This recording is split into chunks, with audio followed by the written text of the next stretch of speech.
ত্বকের এই যে রোদে পোড়া ভাব, ড্রাই স্কিন ভাব, তারপরে বলি রেখা, স্কিন জমে যাওয়া, এটা থেকে ত্বকটাকে স্মুথ রাখার জন্য, বয়স অল্প কিন্তু তার স্কিন থেকে মনে হচ্ছে বয়স অনেক বেশি হয়ে গেছে, ওইটা থেকে রক্ষা করার জন্য এই নায়াসিনামাইড ত্বকের গ্লো করা, ত্বকের যে অরিজিনাল গুলো মানে ফর্সা কিন্তু বলে না, আমি কিন্তু বলতেছি না ফর্সা করে, ত্বকের গ্লোটাকে বাড়ায়। স্যালিসাইলিক অ্যাসিড যেটা ডেড স্কিন সেল দূর করে। এই যে আমাদের যে স্কিনটা আছে না, স্কিনের নিচে আরেকটা আবরণ আছে, এটাকে ডেড স্কিন বলে। এই আবরণটা যখন বেড়ে যায় তখন কি করে, এই কি বলে, শিরা উপশিরাগুলো বাইরে আসতে পারে না। শিরা উপশিরাগুলো যখন বাইরে আসতে পারে না তখন ভিতর থেকে বাইরে বাতাস যেতে পারে না, বাইরে থেকে ভিতরে বাতাস আসতে পারে না, যার কারণে মুখের ভিতরে অনেকে পিম্পল বেড়ে যায়, তারপরে একটা লালচে লালচে ভাব চলে আসে, তারপরে একটা বলি রেখা তৈরি হয়ে যায়।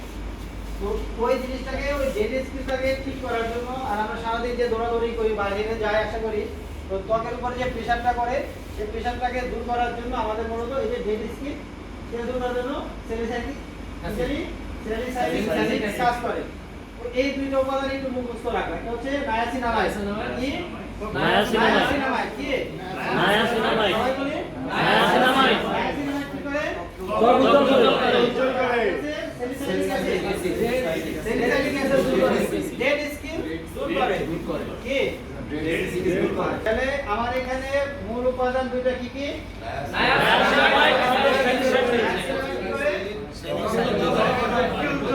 আর স্যালিসাইলিক অ্যাসিড কি করে? ওকে, যেটা অন্য কোনো কোম্পানিতে নাই।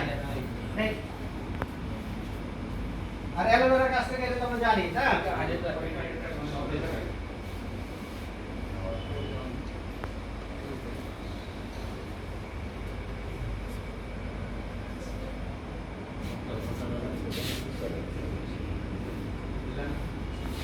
দেখো অ্যালোভেরার ভিতরে আছে অ্যালো, লেমনের ভিতরে আছে কি? লেমন।